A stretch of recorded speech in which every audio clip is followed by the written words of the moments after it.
I'm Commander Shepard, and this is my favorite podcast on the Citadel. Don't tell the other podcasts. I should go. So at some point, we're going to have a punchy opening. Until then, insert whatever punchy opening you think you should hear right now.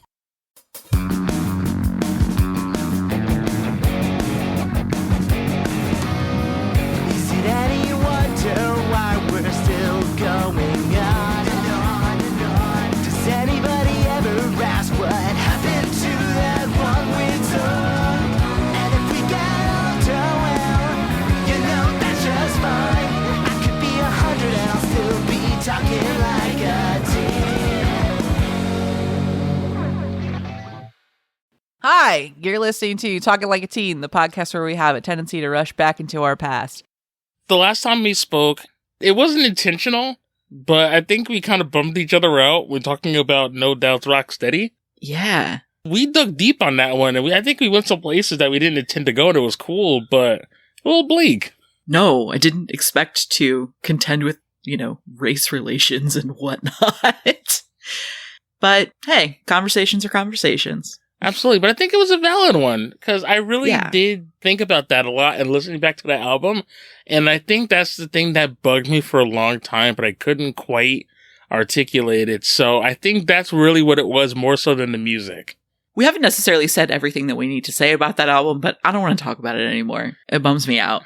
Funny enough, one of the bits of info that I pulled about tonight, I think actually coincides with that, and I'll just say this.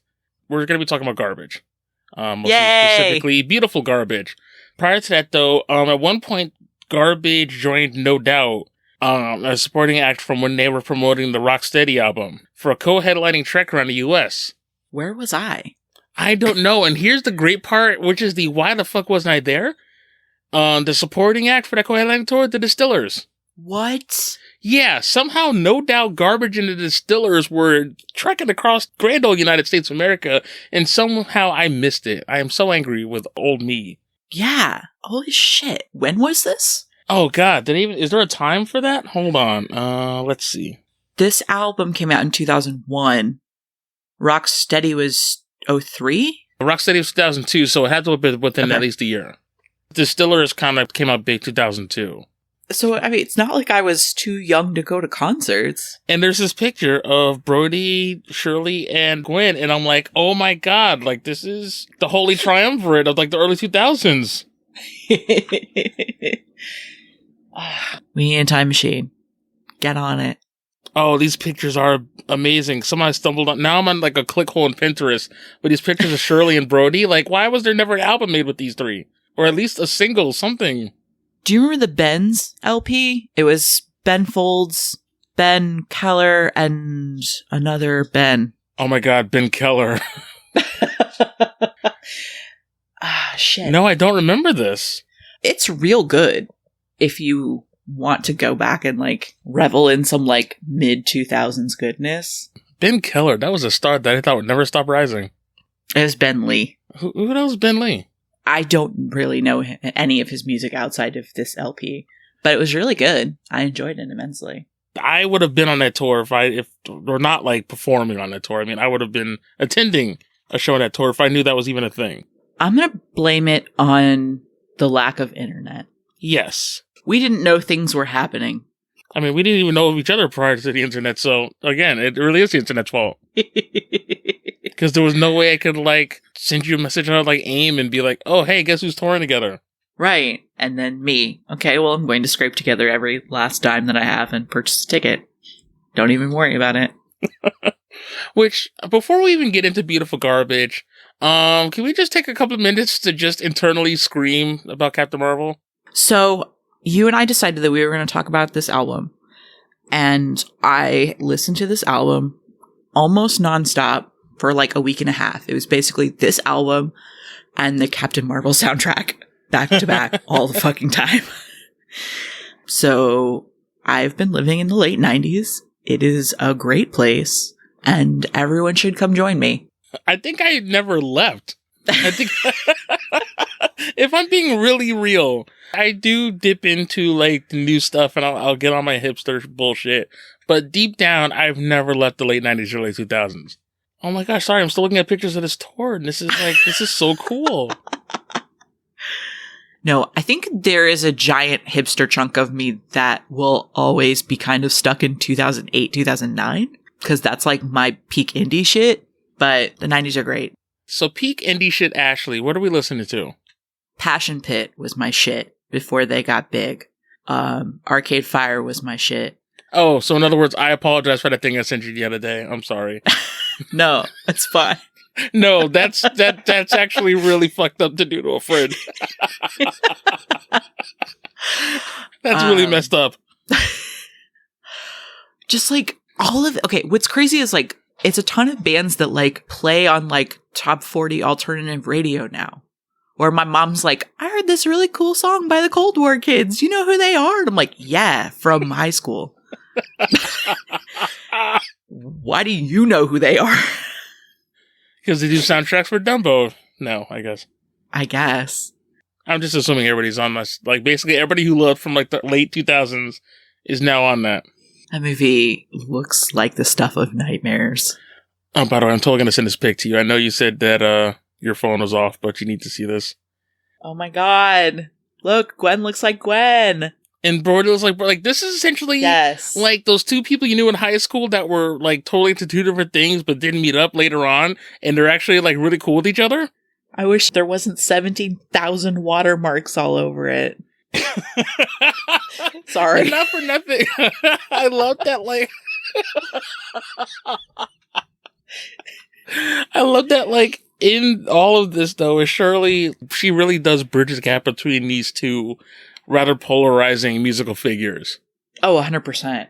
And that's why I love Garbage. And going back to Captain Marvel, the minute Happy When It Rains starts playing, I squealed a little bit and people stared at me. You should have been there because the whole time you either would have yelled at me for not shutting up or like constantly yelling, like, Ash, you're doing that thing that we're into. Oh my God, I cried like 4 times. So I went by myself. And there was this group of like 6 teenage boys sitting next to me. And I know I got a bunch of judgment face from them because I just kept crying and crying and crying and squeeing and crying and squeeing and crying. It was amazing. I held it together for the majority of the movie. But once the few notes of Just a Girl started playing, I wanted to be excited, but I got like way too emotional about this. Yes. I was like, this is it. Like, I wasn't even thinking of using that for that particular scene, but it was like, oh my God, like this works so fucking well. Yeah, like it's perfect. And I know there's all these people online, oh, this is the Guardians of the Galaxy type shit. It's like, no. You don't get to do that here. Guardians of the Galaxy, like the soundtrack is another character in that movie. I did not feel that way about this movie. Like, I appreciated every fucking music cue that was in that movie, but I don't know. I just didn't think of it the same way. I was hoping for some cameo, like Shirley was going to like pop up as some like, Yeah, I think they're on tour right now, actually. I think they're doing some Europe stuff. One of my favorite pics is the one you took with Shirley, and I'm like, I'm so jealous of you. Like, you got to breathe the same air. Shirley Manson called me an asshole, and it was the greatest moment of my life. What the hell did you do? So during the like meet and greet thing that my friend and I sort of like stumbled into, she handed me her camera so that I could take a picture of her and Shirley. And it was me. I'm a dumbass. I like, there's my hero like 2 feet away from me.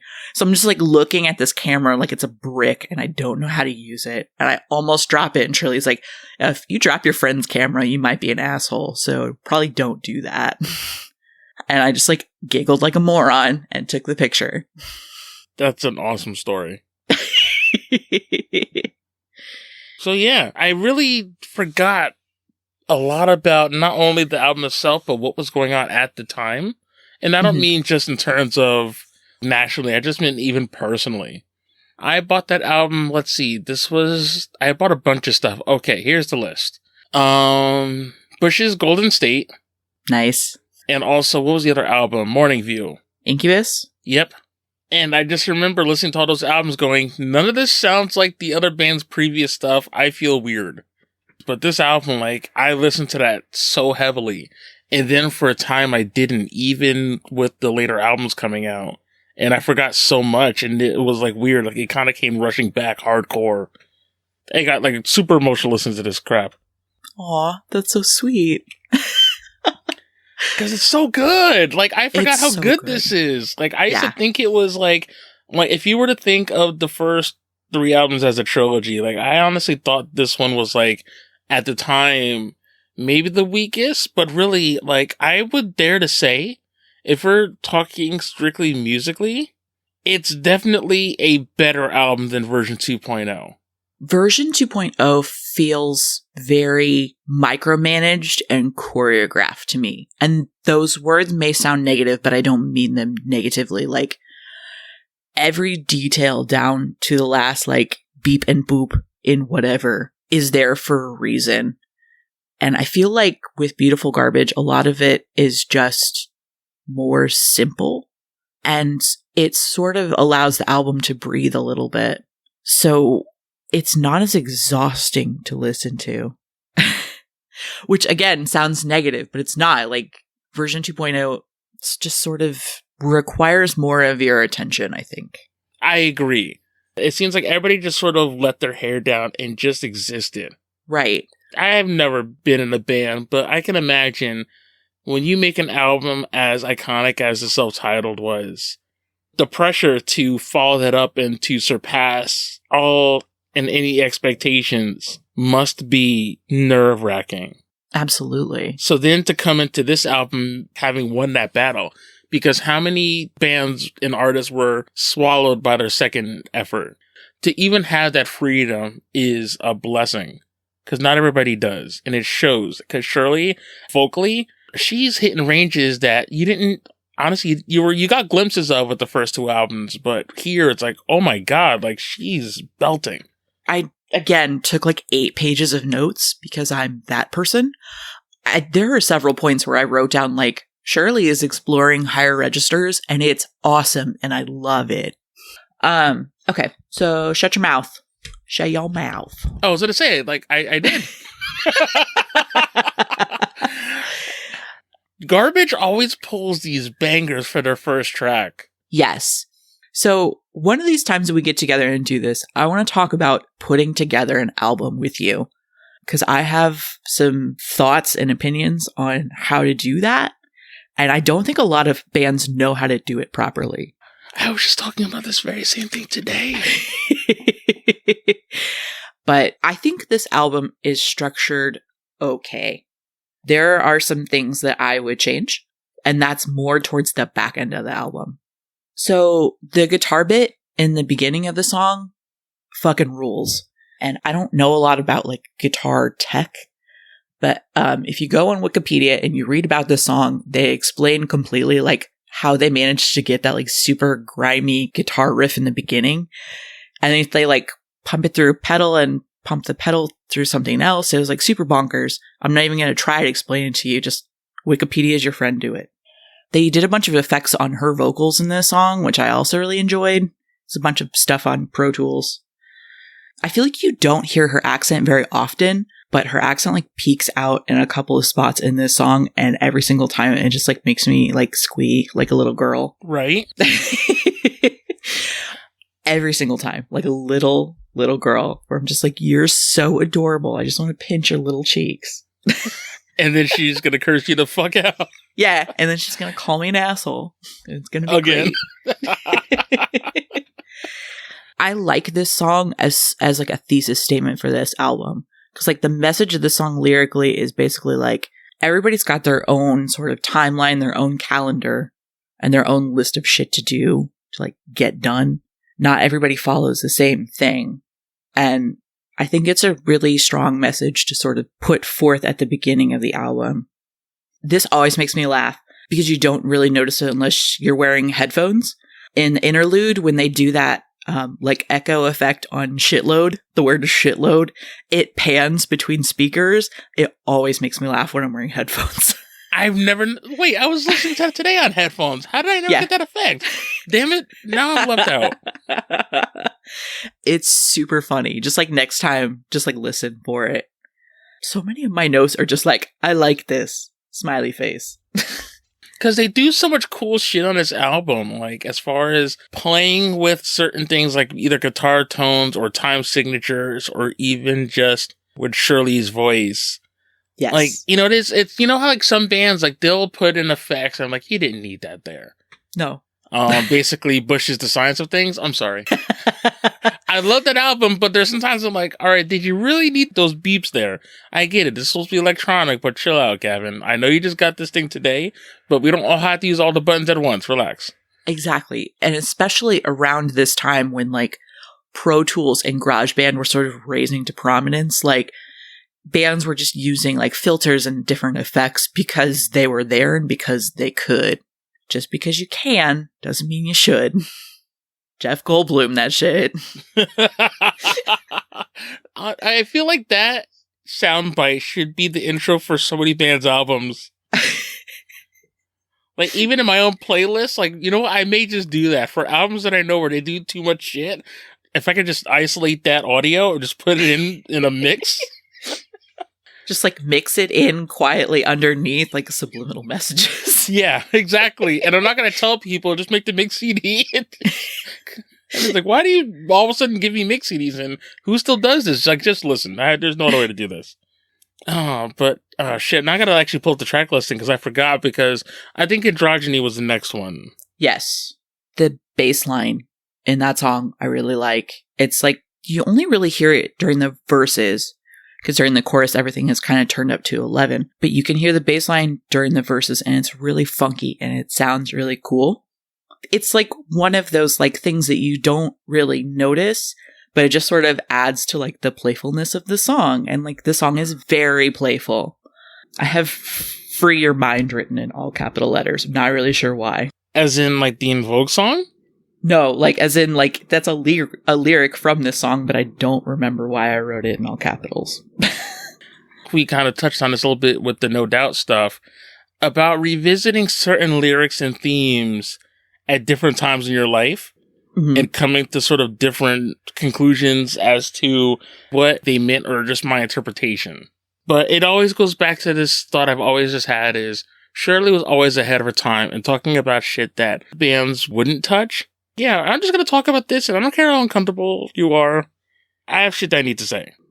This song and Cherry Lips later on in the album, like, these are still songs that are embraced by communities that they affect, like the trans community and all of that kind of stuff, as anthems. And, like, this album came out 18 years ago. And, these are issues that we're dealing with, like, now, today. I really didn't take into account what Shirley was saying. Like, yes, I listened to it as far as the music, but I never really took that deep dive into this one that I did into some of the other Garbage albums, and it aged very well. I think you could put this album out tomorrow and it would be successful. And I think in some ways it might be more successful now than it was back in 2001. I know a lot of this album kind of got buried under, post 9/11 goings on, and it's a shame because I would argue that there are other albums that came out around this time and did pretty okay. Mm-hmm. No, I think that it got through. Like, believe me, it wasn't poor marketing, but I think it made it a little easier to ignore in certain circles. Well, and what's interesting is, like, this album did okay in North America. It did amazing in Europe and Japan and, other international markets. I would argue that a lot of that was because of the themes of this album. Yes. And, yes, it sounds great. You could put it on, though, but when you really start getting into the subject matter, it touches on a lot of taboos that, 18 years ago, and I mean, shit, even as soon as yesterday, we're still not ready to deal with. And yes. Oh, it was poor marketing and this. Like, no, trust me. They were still on a major label. Yeah, they were on Interscope. Yeah, like, come on now. Interscope was a pretty big deal then. Yes. So, don't give me that bullshit. I would not be surprised to find out that, like, they gave Interscope this album and Interscope was just sort of, like, not super sure how to market this. And I don't want to make it a competition because you don't want to be super gross and have women competing. But if you think about an album like Rocksteady versus an album like Beautifulgarbage, on paper, one is a much easier album to digest. Yes. And it's a super easy album to sell. I mean, for what it is, like, Rocksteady is insanely commercial. It's not going to offend anybody because there's no point to it. Which sounds mean, but it's not making a statement in the same way that this album makes a statement. Right. And Gwen has made statements, so it's not like, that's what I'm saying. I didn't want to make it like, oh, she's better than her or anything like that, but I'm just talking about as far as from a promotional standpoint and how labels think. And I think that's okay. Like, Middle America was not going to get into this, but that's fine. Fuck them. Hey, some of us in Middle America are just fine and are progressive people who like good shit. Just want to put that out there on the record. All right, I retract. Hashtag not all Midwesterners. Damn. All right. Shut me right the hell up.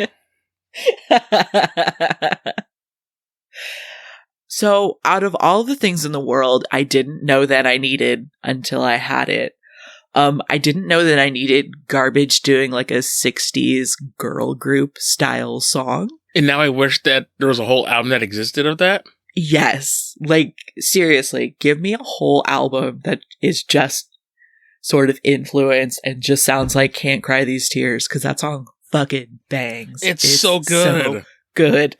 And I remember just even when it first came out, like, oh, this is Garbage? I don't know what's going on, but give me this, please. The, like, strings and the synth are fucking rad. The backup vocals are so fun. Shirley fucking sings on this song. It's so good. And this is that song that's like, give her another Bond theme, please. Like, why did you only give her one? Why is she not singing all of them? It should have been Garbage, and all the way up until Adele, let her do this, and then it went back to Garbage. Like, Shirley Manson should have been the new Shirley Bassey. Can't Cry These Tears, Till the Day I Die, and Cup of Coffee feel like a musical movement to me.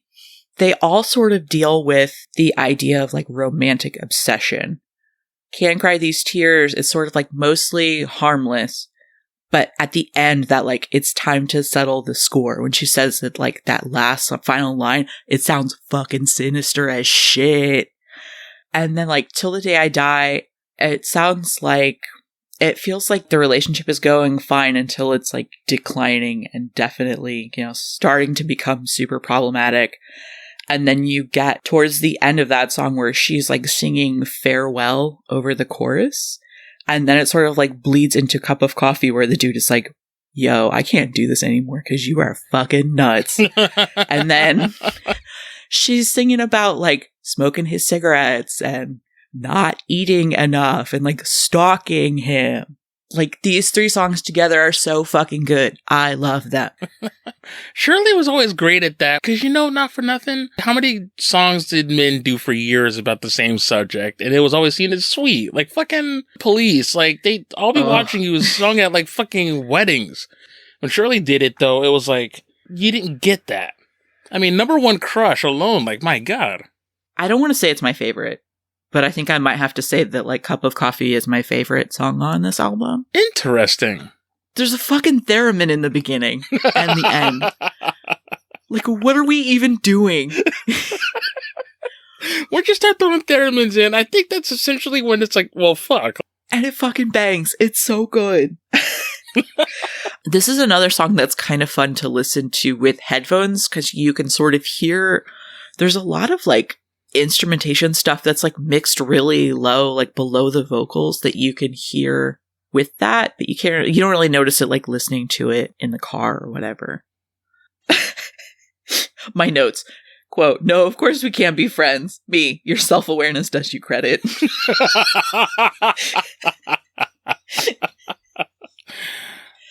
Given the year that this came out and the stuff that was going on, I was like, I remember feeling this one in my soul because I'm like, damn. You got me pegged. Yes. Smoking your brand of cigarettes. Like, I feel fucking seen. Not great. Yeah, it's like, Shirley, you didn't have to call us out. Now I feel like I was called an asshole, and I wasn't even involved in that whole thing. What's cool is, like, there are 1,000,001 songs about a relationship disintegrating and, you know, dealing with the heartbreak and loss and stuff afterwards, but, like, so few of them are this fucking creepy. Because if you think about it, like, this is all shit that, like, is super relatable. Like, you and I just talked about, like, literally, like, we feel seen in this song. But, like, we don't acknowledge that, like, people are fucking creeps. Love makes people do creepy shit. They really do, and we don't talk about it enough, and I know that it's not necessarily something that is easy to talk about. I don't want to be like, oh, we've all been there, but, I mean, there's a reason why songs like this are made, because I think a lot more people resonate with them than we let on, because you're not going to tell someone that you're super obsessed unless, you know, they're like, dude, or, yo, you're obsessed. Yeah. And like, no, I'm not. Like, well, I mean, look at your phone. Let's take stock of your time and place for the last, like, 24 hours. What have you been doing? What are, you know? Because call logs in 2002 may not have had smartphones, but trust me, you can still, or I guess this would be the dreaded AIM messaging explosions. Like, fuck your away message. You're going to see these anyway. Oh my God, AIM. It was a really interesting choice to sort of point out how fucking creepy people are. I appreciated it. It was something different. And then Silence is Golden. God. Yikes. Yeah. The song is instrumentally like a really nice departure from Cup of Coffee for sure.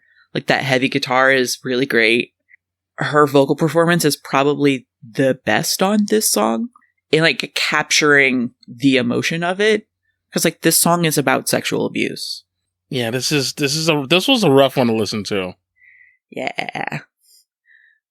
You can hear, like, she pushes her voice to where it sounds like it could just, like, break and shatter at any moment towards that end. Ugh. My body is a temple. Nothing is simple. The lyrics in the song are so great, and they are so upsetting when you put them in context. The first couple of lines of the first verse, though, I mean, this is shit that, again, talking about this album could have come out last week and it'd still be relevant. Glad to know that things have progressed. Oh, wait, no, not actually at all. Going back to what we're saying, I think we hit the nail on the head. I was like, this is, I think, really why this album, at least in North America, was so tough because, again, it wasn't so easily marketed. For sure. Shut Your Mouth, maybe, but how many songs that talk shit about the industry are really going to be put out? Shut Your Mouth was a single. Wait, you're right, it was.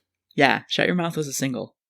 But I think that you can take Shut Your Mouth and make it very much not about the music industry. That is true.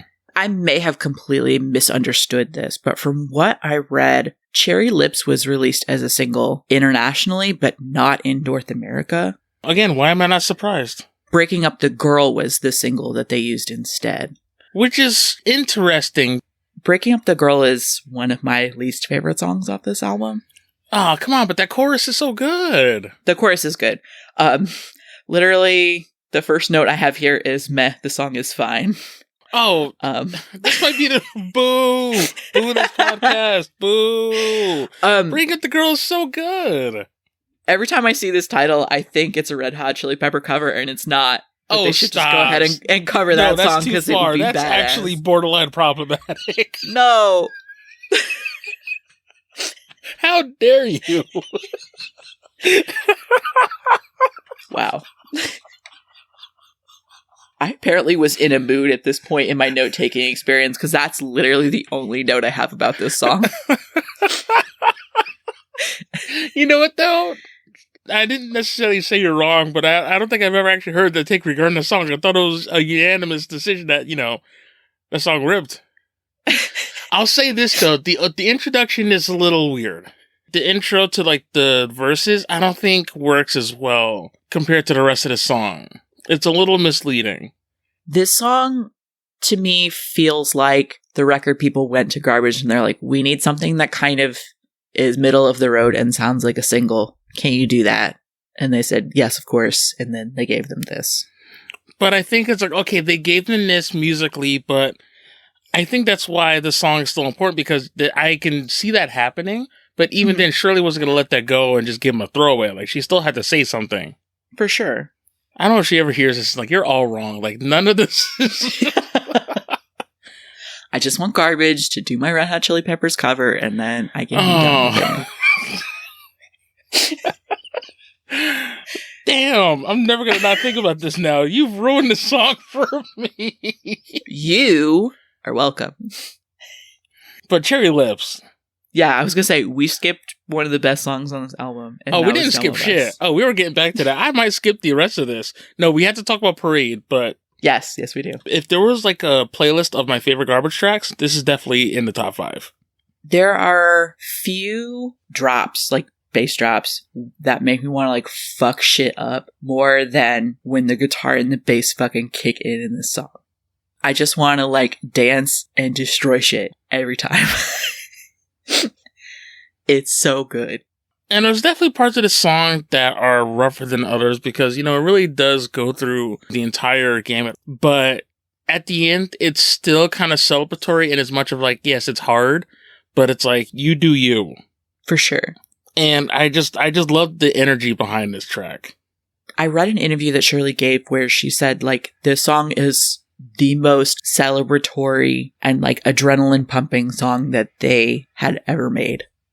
And, like, thinking about that more, I'm like, yeah, that checks out, actually. I would agree with that 100%. The bridge alone, you know, it's like you shine a light on hidden parts. I was like, I know what she's saying, and that's fucking amazing. Who else in 2001's talking about this shit? Fuck you, Incubus. Sorry. No, you're fine. I didn't know you and Brandon Boyd had beef. Because I was very big into the first few Incubus albums, and then this one's all like, not that. And then he starts wearing shirts. And then there was that time where I mistook Hoobastank for Incubus, and there was a whole thing, and I'm still kind of bitter about it. We can't do Hoobastank right now. No, I mean, we could. Not a perfect person. Oh my god. Oh, come on. Like, sucks. No, but that first Hoobastank album, come on. Crawling in the Dark? Crawling in the Dark fucking bangs. That song. Come on. You just want to like rip into like some muscle car, pop a wheelie on some Dominic Toretto shit while like downing a Mountain Dew, which I wasn't using a Mountain Dew commercial. I feel like that was the thing. It has to have been. It's so era specific. When you just want like that bro-y, like adrenaline pumping alternative rock, like that first album is not bad if you're looking for that very hyper specific vibe. But we're not talking about Hoobastank right now. That Hoobastank album and the Edema album that came out around the same time, like I wore those two albums out. Cherry Lips though. Sorry, I just at one point they use the same like church bell sound effect that they do in Can't Cry These Tears from like earlier in the album. And I don't think it's for like any real purpose. It fit in both songs, but it was just like a nerdy like thing that sort of like makes the album feel sort of cohesive. It's like a fun little present for the people that are actually listening to the album instead of just like a song. One more thing about Cherry Lips. Microsoft used this song in a commercial like 6 months ago. What? To sell a tablet. Is that the feeling that like our parents had when like songs that were about like protest and social justice were used to advertise banking firms? Yeah. Like they literally just like cut the Go Baby Go part and just like kept playing it and like... What? Not for the Surface Go? Yes. It was for the Surface Go. No. Yeah. Ash, no. It was one of those where like I heard the commercial and I'm like, oh, I hate this. Oh, I hate this a lot. And then I'm like, I'm so angry. But they probably got paid hella money, so maybe I don't hate this that much for them. Oh, what was my favorite example of that? What was the show Army Wives? I think it was on Lifetime. I remember because like, I think my mom and my grandmother were watching it on Netflix. But with the one Picnic where they used 16 Military Wives. Oh my god, what? And they basically would just loop that line and then just cut the instrumentals because other than that line, there's nothing else about this song that would be okay for this particular scene. No, because that song is fucking brutal and super scathing and amazing. But the fact that they were like, we heard the rest of the song, we're just going to chop this part off and use it, and then just keep looping him saying that is super gross. Just gonna play 16 Military Wives and then the ba-ba-da-ba-da part over and over again. That's exactly that's all it was. And then they kicked into the instrumental where, it was just a chorus without the words. I hope Colin got hella money. Yeah. That basically paid for our next 2 albums. Side note, we need to talk about one of those albums at some point.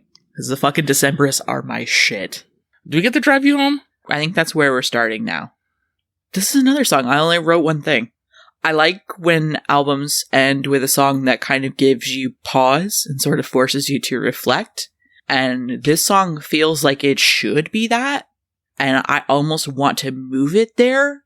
But the song that's last on this album needs to be there because it's better at doing what I think a last track should do. But the song is great. I like it a lot. I just apparently not enough to take any notes on it. Yeah, and I even read some of the notes as far as I guess an interview she had done about it. And it was a nice sentiment, but it was never my favorite. But again, to say that this is not my favorite song on a Garbage album is like saying, the ice cream analogy. It's I don't really a huge fan of chocolate ice cream, but it's still ice cream. Right. Nobody Loves You is my least favorite song off this album. What the fuck? Really? We really don't agree. What? No. And I literally I have written it. This is my least favorite song on this album. It's fine. It's great. I just do not connect with it as much as I do with other songs. No, this song, honestly, Nobody Loves You. I'm going to just go on record right now. This should be the closer because it is a monster of an album. And, oh, come on. This should have been another Bond theme. This should have been the theme for Die Another Day. I mean, you're totally okay for not liking it, but I'm hurt. The upward scale thing that they do at the piano, in the intro and a little bit in the interlude and at the end where everything sort of falls apart and does this crazy build is so good. That shit is great. It makes me think of Day in the Life by the Beatles, where yes. that ending sort of builds and then it ends at that C chord with the 6 pianos or whatever. That part's fucking sick. It's just the verses and stuff, I get real bored.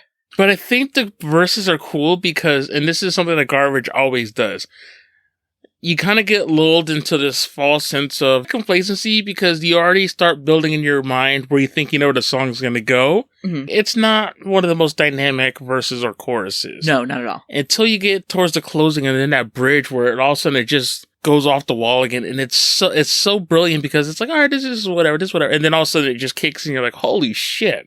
That is the part that makes the song interesting. It's In the Air Tonight, where we're all here for the drum solo, so let's cut the 2.5 minutes fucking beforehand and just get to the drum solo. That drum solo is great, but if you don't have everything leading up to that, the drum solo doesn't have the same effect. And you hate it for that reason. You hate it because Phil Collins, why make me listen to this boring ass bullshit? And then Phil's like, oi! I don't know why I gave him a cockney accent, but I just... Oi! Oh, we just lost everybody in the UK on that one. Sorry, we're dumb Americans. It's a thing that we do. We are dumb. We didn't even get this album the fucking respect it deserved when it first came out. Wait, did we skip a whole song? Yeah, we definitely did. We'll come back to it. Oh, we're going back. I'm sorry. I don't know. You said Nobody Loves You, and I was offended, and then I didn't let it die. No, you do need the verses and that sort of quiet part to sort of build tension. No, that's totally cool. I generally am not all that bothered. I just think for the comedy of it all, I'm just more of go figure, the one I love the most would be the one you can't stand. Hey, can't stand is very strong. It's a Garbage song, so I still like it better than 90% of music on this earth. But we skipped Parade, so we should go back to Parade. My God, this song. So good. The first 2 notes I have on this song, the first note is just kaboom with a little bomb that I drew. And I need pictures of your nose because I feel like your doodles are probably amazing. And literally the second note is this song feels the most vintage Garbage off this album. Mm-hmm. I don't know why. I mean, I do, obviously, but it's just a weird thing that happens. Every time I hear this song, I am immediately thrust back to early high school, playing video games, listening to this song. Struggling with a level of something and listening to the song. I also agree. And God damn it, Burgy, that's the second time we did this and I get out of my head. This is scary because now you're starting to reach into like certain thought process. Because I said the same thing because when this album came out, I played a lot of Sonic Adventure 2. But then it's funny that we both equated this to video games because this was also featured on the ATV Off-Road Fury 2 soundtrack. A game that I definitely did not play. I only played it because I broke my, talking about 2002 memories, we went to go see Spider-Man, the first one, Tobey Maguire, when it came out. My aunt took us, and she was like, we're going to be late, so we ran out the room. My cousin, being much faster than me, he just takes off. He's like already halfway down the stairs. I try to get up. I'm fumbling and my legs caught in the controller, pull the entire PlayStation 2 off of the shelf. Oh, shit. And it shatters into mini dozen pieces. Shit. So it was like, yay, Spider-Man. And it's like, oh, fuck, I broke my cousin's PlayStation. So I gave him mine because it's like, I don't have the money to pay for your new one. So I will give you my PlayStation. Aw, it was downright decent of you. It was the only right thing to do. But then, I ended up getting a summer job and paid for a new PlayStation, which had ATV Off-Road Fury 2 on it. Because then I remember playing that game and always just trying to find a way to hear the song, ignoring the fact that it had the CD right fucking there. This is a thing that I kind of miss about old school gaming versus gaming now.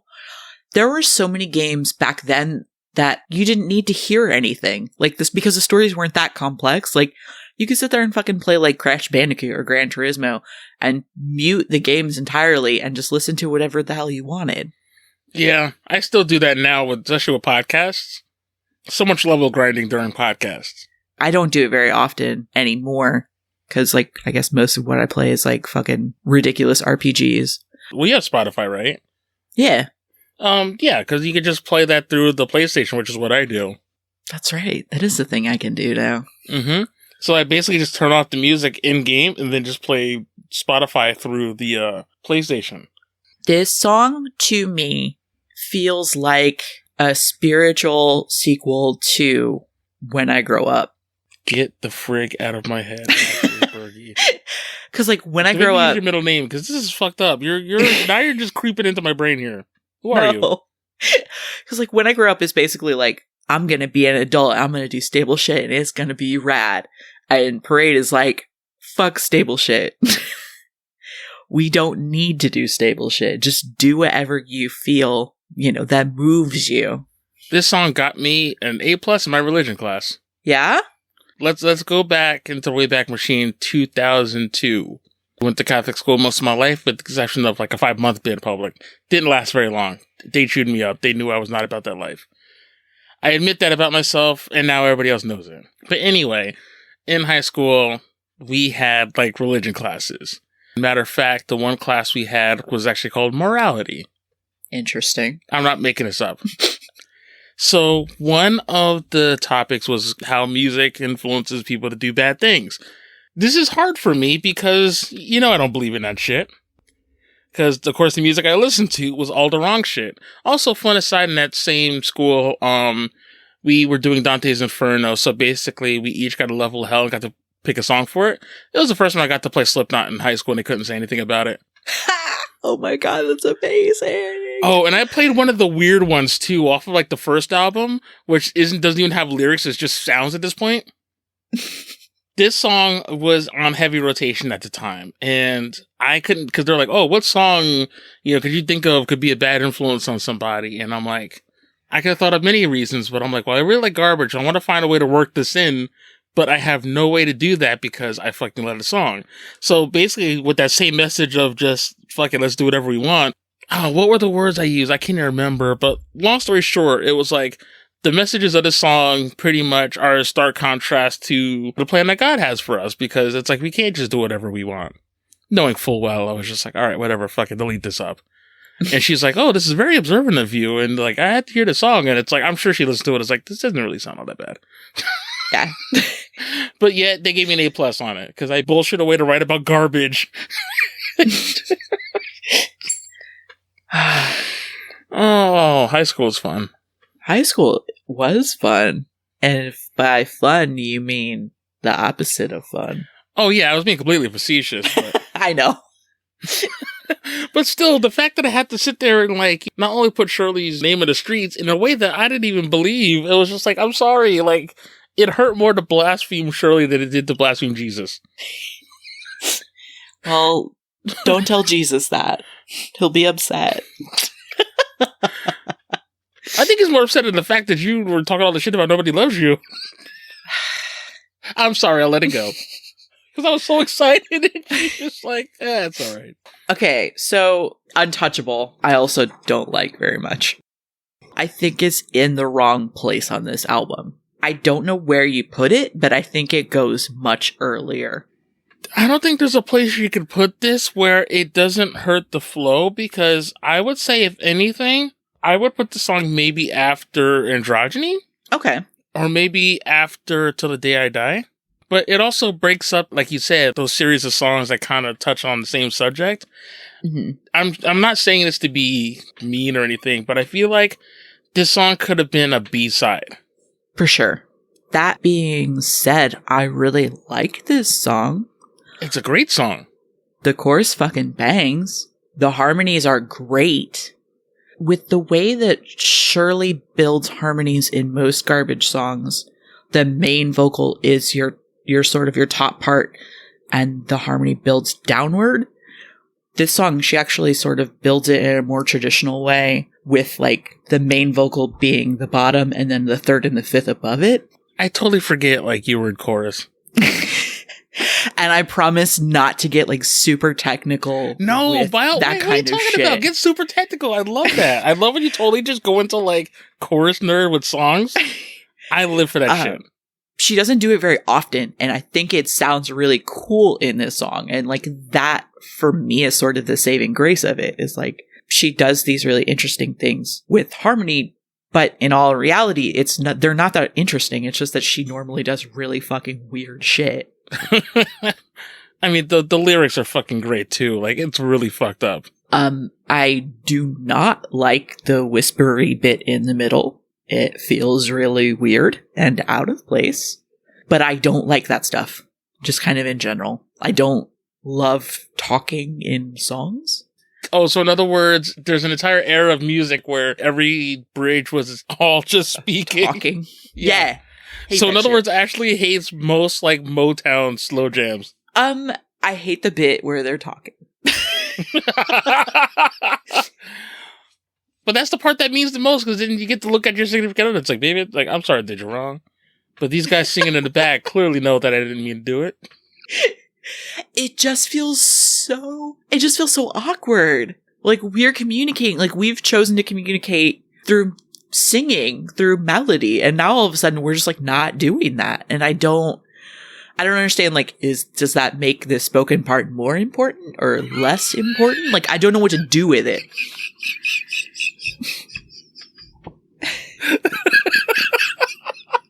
So is it just like the whole fourth wall break thing? I just don't like it. I mean, I could definitely see how that's off-putting. I don't disagree, but sometimes, you know, some bands did it better than others. There were some that were a little bit smoother with it, because you know what it was?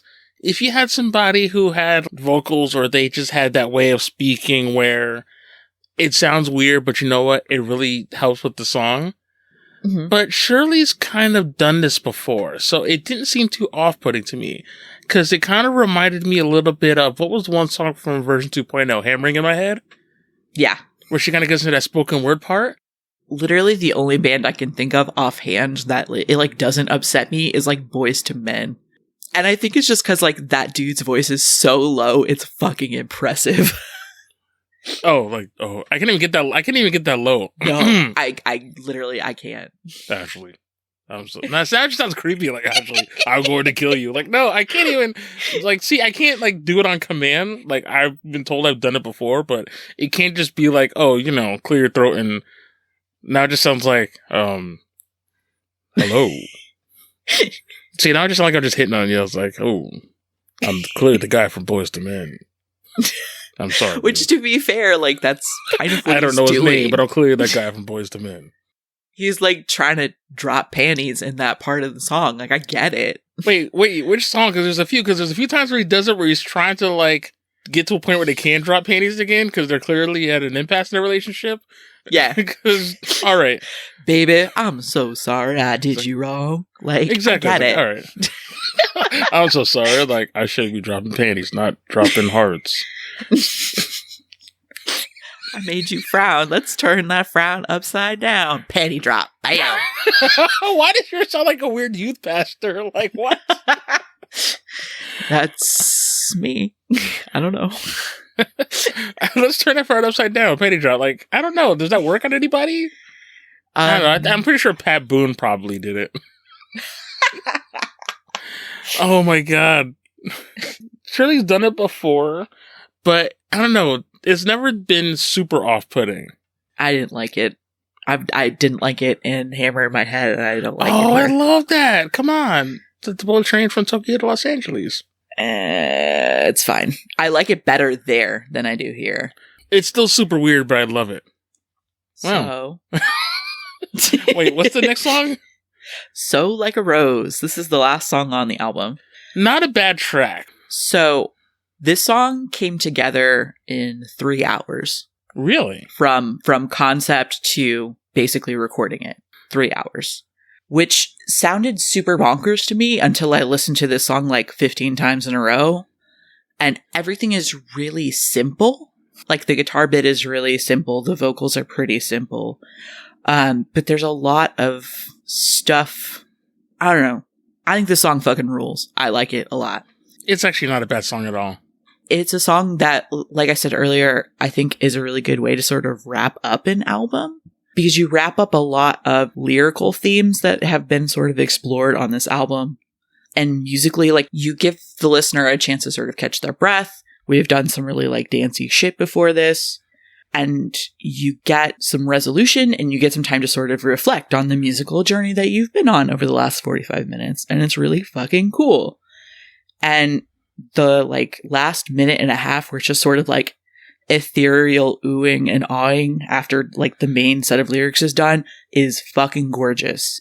It is a really good song. And I didn't play this one a lot because it's weird. As someone who loves, like, prog music and songs that are, like, 13 minutes long, I definitely had a lower appreciation for that as a kid. So anything that was like past 4 or 5 minutes, I'm like, this is far too long. So I think in a lot of ways I used to skip it. But now I'm like, man, I was an idiot because this song's gold. Also, the little factoid I found on Genius is actually kind of sad. When performing a song live, Shirley usually plays a guitar. Shirley said she got professional training guitar playing during the Beautifulgarbage writing and recording sessions. Garbage performed the song live at the Troxy on June 13, 2016. It was the first time the song had been performed since 2002. Shirley declared it to Matt Irwin, the director of the Blood for Poppies video, who had recently committed suicide. Oh, shit. Yeah, I was like, wow. I didn't realize that up until that point she wasn't, like, actually trained to play guitar. That's interesting. Someone out there, if anyone, I guess, listens to this and can correct me, or I'll correct myself when I find out, because I know that she had played guitar and, you know, for earlier songs, but I guess that was more for, like, okay, whatever the song called for. Right. We really should get into, at some point, not necessarily for next time, but at some point, Garbage's B-sides, because there's so many of them and they're so good. Yes. I don't know if you've ever heard Deadwood, which I think was one of the B-sides off of, I think, I'm Paranoid. Maybe? So good. Listening to this album on loop has made me really want to listen to Bleed Like Me, so I think I'm probably going to do that for a while. And that's another one that I really need to revisit because I remember liking it a hell of a lot when it came out. But then, like, I go through this thing, especially with albums that I like from bands that I like, where I'll listen to them super heavily and then just not for a while. Maybe because I did. Which is, I'm having that problem now with Heavenly Creatures because I haven't reached that point where I won't not listen to it. Because it's strangely addictive, and I'm kind of angry at the band that they made this super addictive album that's 15 tracks long. See, and I think I put in like 2 weeks solid of listening to nothing but that, and I haven't really picked it up since.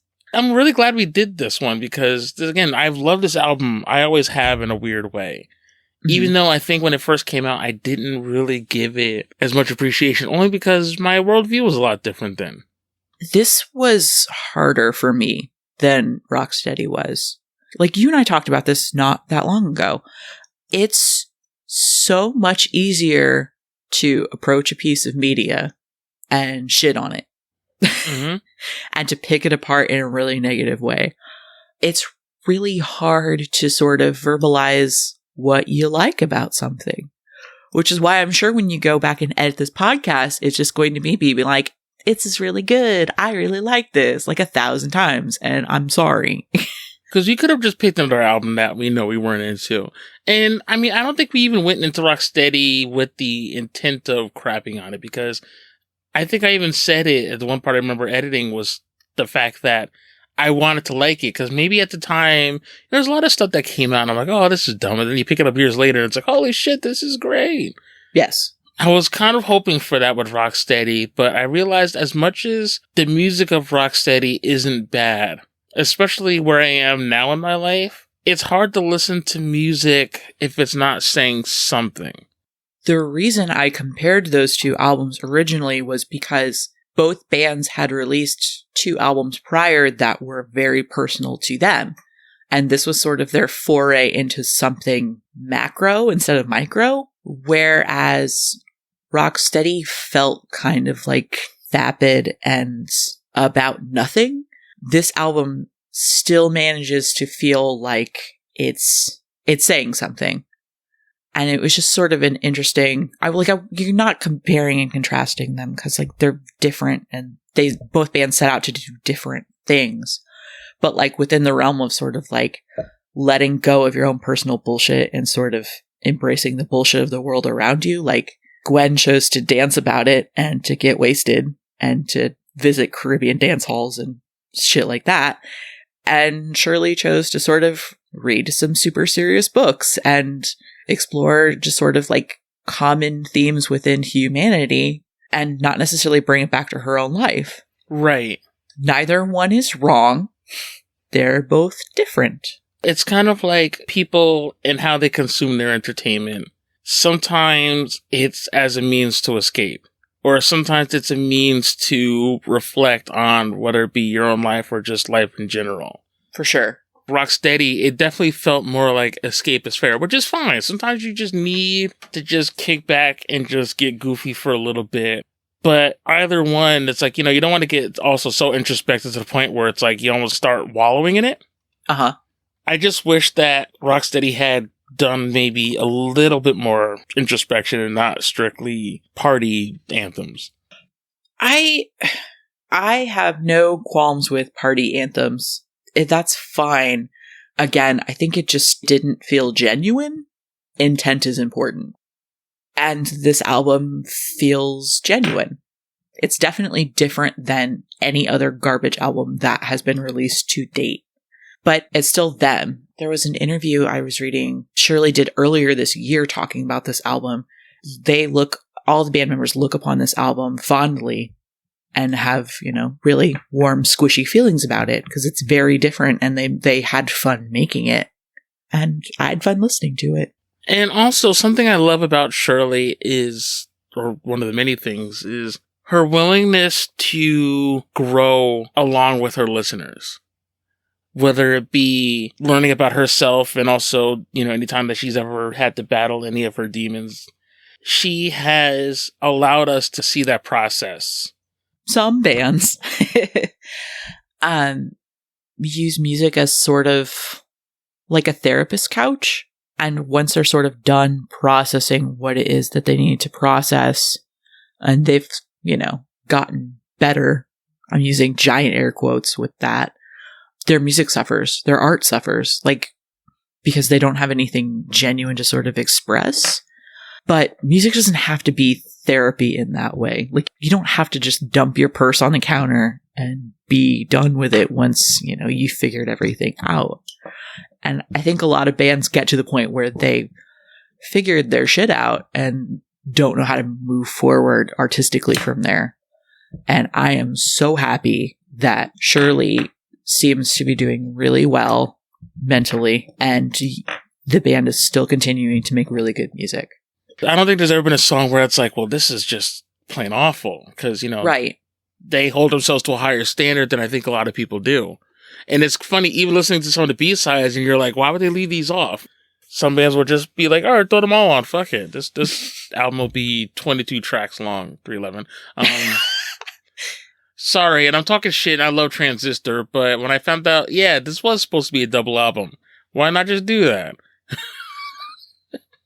Because you could have cut out a lot of this and we would have been okay. But I like this a lot. And I'm glad that we went with something that we were able to celebrate. And because I would hate to kind of go back and forth and be like, this one sucks. Because we're not those people. And, it's like, if the album sucked, I don't know if I want to necessarily bother with it. Sometimes it's fun to be really bitchy. And other times you need to just sort of put that negativity away. That is true. So you know what? All right, so next album, all right, here's what we're going to do. We're going to do Crazy Town. There you go. Oh my God, no. I'm joking. I'm sorry. Oh my God, the sound of fear in your voice. Like, you... Be my butterfly, sugar, baby. That's it. That's all I know. Oh my God. We had discussed at one point doing a very fun soundtrack. Do you remember this? Oh, wait, was it the Godzilla one? Yes. Okay, that's right. We'll do the Godzilla soundtrack. Oh my God. There's some songs in there that are like, oh my God, why is this on here? I think that soundtrack will be a really good exercise in getting to use our bitchy sides and our not so bitchy sides, because there's some really good shit on it too. There's some amazing songs in there, but then there's some that it's like, what? Puff Daddy and Jimmy Page, what are we doing? Oh, I have a fun story about my dad in that song. Yes. All right. Since we don't really have a sign off, bye. Bye.